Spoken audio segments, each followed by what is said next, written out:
إلهي لست للفردوس أهلا.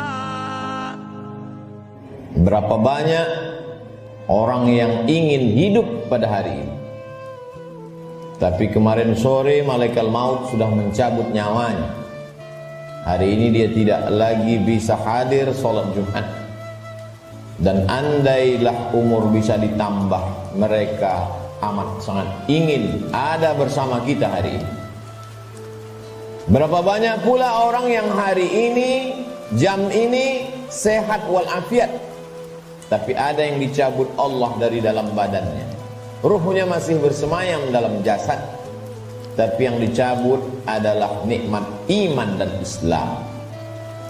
Tak ada lagi rasa takutnya kepada Allah, sehingga meninggalkan sholat Jumat ringan saja, seperti meninggalkan sandal di tepi jalan. Tak ada sedikit pun khawatirnya terkena azab kubur, tak ada takutnya pada azab neraka. Laknat yang paling mengerikan bukan miskin, laknat yang paling menakutkan bukan sakit. Laknat adalah ketika tak ada rasa takut dalam hati. Maka ketika masih ada rasa cemas, rasa takut, bersyukurlah, berarti masih ada benih-benih iman dan Islam yang dipupuk, disiram dengan mendengarkan ceramah, tausiah, pengajian, khutbah, dan dia akan berbuah ketika dilaksanakan dalam bentuk amal saleh. Semakin zaman ini hebat, semakin canggih, maka rumah sakit semakin banyak, dokter-dokter spesialis lulusan luar negeri bertebaran seperti bintang di tengah langit. Tapi apakah umur manusia makin panjang? Tidak. Apakah penyakit makin hilang? Tidak. Dulu zaman datuk nenek kita, mereka umur 70 tahun, masih tajam parang panjangnya untuk pergi ke sawah, ke hutan. Hari ini umur 40 tahun, pergi ke rumah sakit, terkena diabetes, terkena asam urat. Terlalu banyak daftar nama penyakit untuk disebutkan. Artinya apa? Kecanggihan teknologi tidak bisa menambah umur manusia. Kehebatan manusia dalam bidang multimedia telekomunikasi memang mempercepat hubungan, memang mempererat persaudaraan, tapi juga mempercepat kematian. Oleh sebab itu hidup manusia semakin singkat, hidup manusia semakin tidak bermakna. Cobalah kita renungkan berapa banyak saudara yang sebaya, yang seusia, satu sekolah, tetangga, kawan akrab, lebih muda dari kita, lebih sehat dari kita, lebih ganteng dari kita, tapi ternyata mereka tidak lagi bersama dengan kita. Lalu apa yang perlu kita siapkan? Yang kita siapkan adalah bahwa ketika ruh keluar dari jasad, tidaklah seperti tetesan embun yang jatuh dari daun yang basah.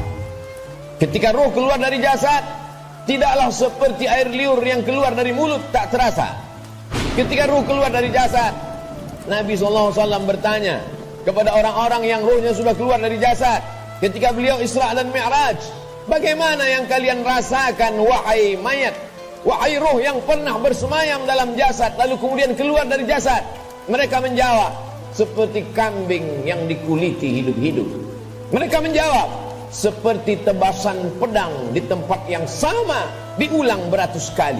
Mereka menjawab, seperti mata kail pancing ditarik dari kulit yang basah. Tercabut urat-urat dan dagingnya, ikut ke mata kail pancing. Begitulah sakitnya. Lalu yang perlu kita siapkan, apa yang bisa meringankan sakaratul maut itu? Di antara yang bisa meringankan sakaratul maut adalah shadaqatus sirri tadfa'u mitatasu, sedekah menghilangkan mati su'ul khatimah.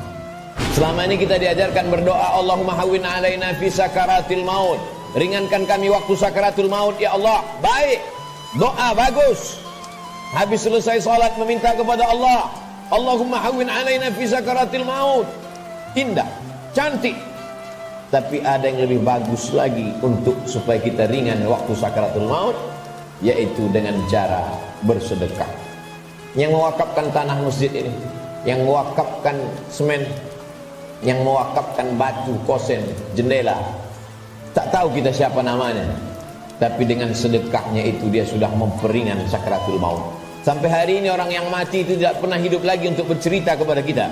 Mimpi pun tak dapat kita pesan. Bolak-balik kita minta untuk bermimpi dengan datuk, ayah, emak, tak dapat berjumpa dengan mereka. Andai pun berjumpa dalam mimpi, tak pula dapat kita membuat pertanyaan-pertanyaan yang sudah kita sediakan sebelum tidur. Satu-satunya cara hanya dengan menyebut, membaca, mengingat hadis-hadis Nabi Muhammad sallallahu alaihi wasallam. Dan itu adalah iman. Hari ini orang sedang krisis dengan iman. Dia tidak lagi percaya. Mana itu alam akhirat? Mana itu alam barzah? Mana itu roh? Aku tidak percaya kepada yang tak nampak. Aku tidak percaya kepada yang tidak terlihat. Yang aku percaya hanya yang bisa aku pegang dengan tangan, yang bisa aku rasa dengan lidah, yang aku tatap dengan mata, yang aku dengar dengan telinga. Begitu sombongnya manusia berkata, mana itu? Mana dia? Mana yang tidak nampak itu? Tapi ketika kematian datang, adakah yang bisa melihat kematian? Percaya, mati. Tak percaya pun mati. Percaya dan tak percaya, semuanya akan mati menghadap Allah Subhanahu wa ta'ala. Silakan tidak percaya. Mau menjadi kafir, silakan. Mau menjadi orang munafik, silakan. Mau menjadi Abu Jahal, Abu Lahab, silakan. Mau menjadi Qarun, Fir'aun, silakan. Fir'aun mati, Abu Jahal mati, Qarun pun mati. Semua yang tidak percaya mati, dan semua yang percaya menghadap Allah Subhanahu wa ta'ala. Kelak kita semua akan merasakan sakratul maut itu.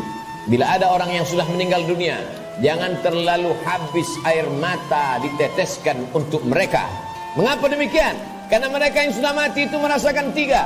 Mereka sudah melihat malaikat maut, mereka sudah merasakan sakratul maut, dan mereka sudah mendapatkan husnul khatimah. Bagi yang beramal soleh. Adapun yang larut dalam kesedihan, menangis sampai tak bertepi, sesungguhnya engkau termasuk orang-orang yang mubazir. Innal mubazirina kanu ikhwanas syayatin. Orang mubazir saudara setan. Menangislah karena usia yang lalu tak dapat diulang kembali. Menangislah karena masa-masa muda yang diisi dengan dosa tak dapat diminta ampunannya kepada Allah. Ainani, ada dua mata, la yamassuhuman nar, yang tidak akan terkena azab api neraka. Ainun bakat min khasyatillah, mata yang menangis karena takut kepada Allah. Bulu mata, alis mata yang pernah terkena tetesan air mata, maka itu akan selamat dari azab neraka jahanam. Ainun tahrusu fi sabilillah, mata yang berjaga di tengah malam menjaga Masjidil Aqsa, takut dirampas oleh tentara Israel. Pejuang-pejuang fi sabilillah, itulah mata yang selamat dari azab Allah Subhanahu wa ta'ala. Setelah mati menghadap Allah, bebas dari sakratul maut. Mereka adalah orang-orang yang mati syahid. Orang mati syahid itu tidak merasakan empat, tidak merasakan sakratul maut. Sakratul maut mereka seperti cubitan pada kulit yang lembut. Mereka tidak merasakan azab kubur. Mereka tidak merasakan hisab. Mereka langsung masuk ke dalam surga Allah Subhanahu wa ta'ala. Wala taqulu liman yuqtalu fi sabilillahi amwat. Jangan kau katakan mereka yang mati syahid itu mati. Bal ahya, mereka hidup. Walakin la tash'urun. Kamu yang tak dapat merasakannya. Setiap muslim mesti berniat mati syahid. Andai dia tidak mati syahid, maka niatnya menyampaikannya. Innamal a'malu binniyat. Seorang akan mendapatkan sesuai dengan niatnya. Iskariman au mut syahidan. Kalau hidup, hidup mulia. Kalau mati, matilah sebagai seorang syuhada. Kenapa kita masih hidup hari ini? Kenapa Allah masih semaikan nyawa dalam badan kita? Mengapa kita masih diizinkan melangkahkan kaki, mengayunkan tangan? Kenapa orang yang lebih sehat dari kita lebih dulu mati daripada kita? Kenapa orang yang lebih muda daripada kita lebih dulu meninggal daripada kita? Sesungguhnya Allah buat kita hidup karena dosa kita masih banyak. Allah sayang dengan kita, Dia tunggu kita bertobat. Sesungguhnya Allah buat kita hidup karena Allah tahu kita belum punya bekal yang banyak. Senantiasa husnuzon kepada Allah. Orang-orang beriman, dia tahu bahwa umurnya itu masih dititipkan Allah. Allahumma ja'alil hayata ziyadatan lana fi kulli khair. Kalau kau takdirkan aku masih hidup besok pagi, jadikan hidup besok pagi sebagai amal saleh. Waj'alil mauta rahatan lana min kulli syarr. Kalau kau takdirkan aku mati malam ini ya Allah, tidak terbangun lagi besok pagi, kematian itu pun kematian yang indah, karena husnul khatimah, karena selamat dari sakaratul maut. Dan yang paling penting, berhenti dari segala perbuatan dosa. Orang beriman tidak pernah bersedih. Umurnya panjang, amalnya bertambah. Umurnya pendek, dosanya berkurang. Orang beriman tidak pernah berduka cita.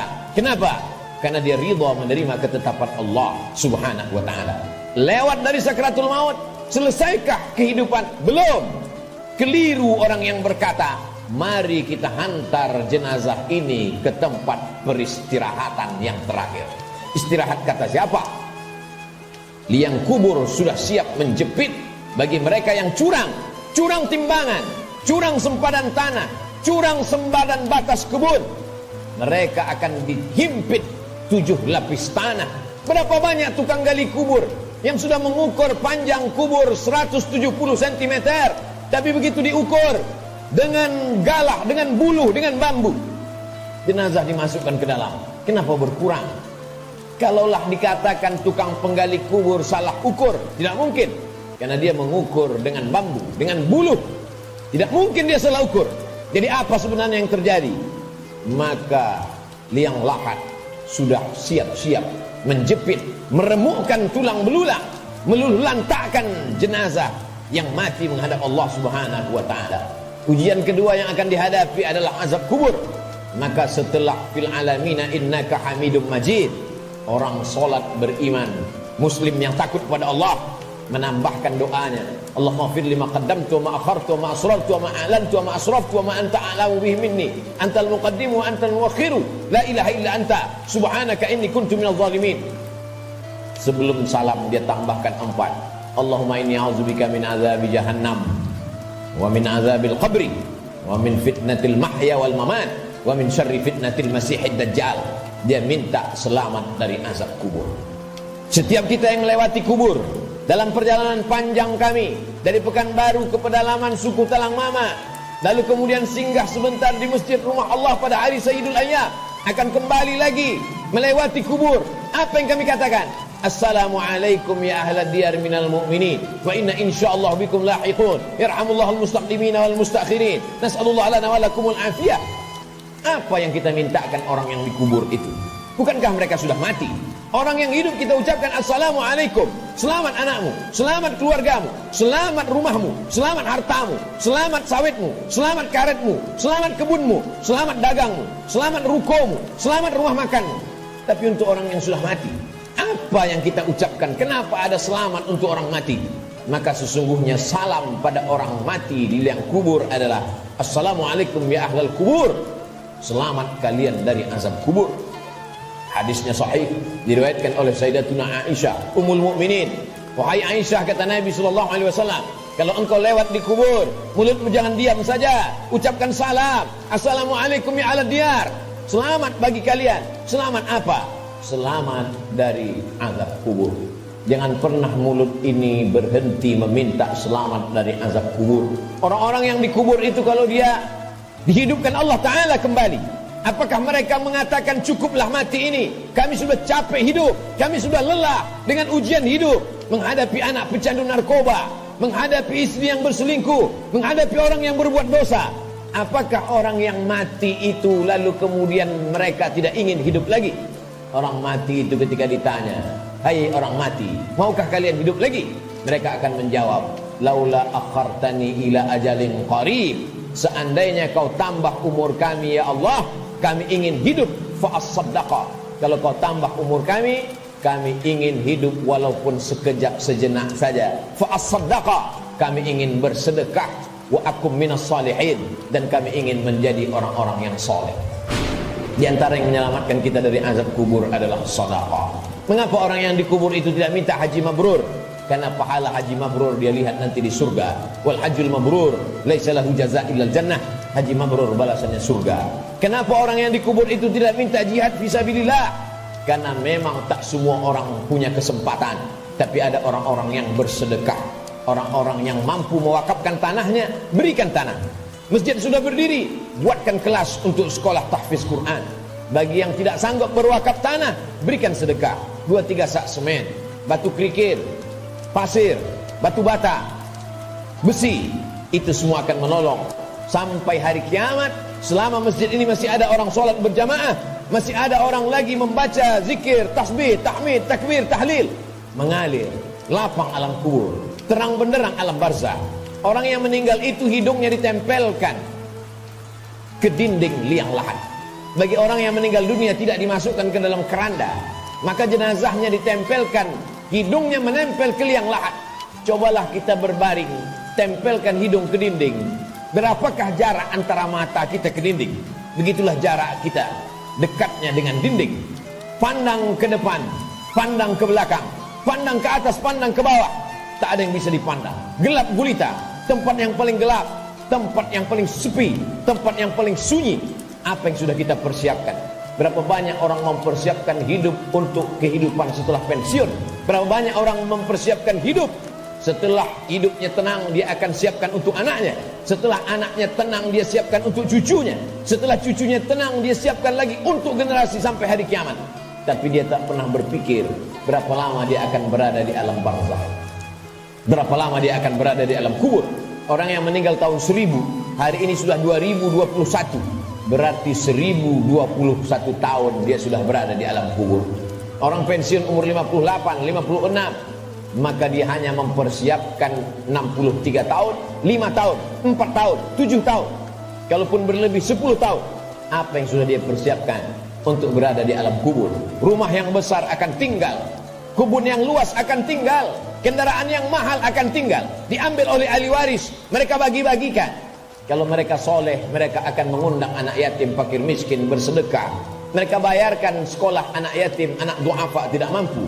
Tapi kalau tidak, maka apa yang sudah kita sedekahkan, itu saja yang akan kita bawa menghadap Allah Subhanahu wa ta'ala. Sampai akhirnya datanglah hari kiamat, diledakkan lautan naik ke darat. Idza sama'un fatarat, langit terbelah. Wa idzal kawakibun tasarat, planet-planet bertabrakan. Wa idzal biharu fujirat, lautan meledak naik ke darat. Wa idzal quburu bu'athirat, semua yang dikubur dibangkitkan. Alimat nafsum ma qaddamat wa akhar. Ketika itulah baru orang semua sadar bahwa hidup hanya mimpi. Mimpi jadi orang kaya, mimpi jadi penguasa, mimpi jadi orang yang dihormati dan dimuliakan, mimpi menjadi ustadz dan ulama. Yang kekal abadi hanyalah amal-amal soleh semata. Saat itulah dia akan menghadap Allah Subhanahu wa ta'ala. Isma syi'ta, hidup sesuka hatimu, fa innaka mayyit, karena sesungguhnya kau akan menjadi mayat.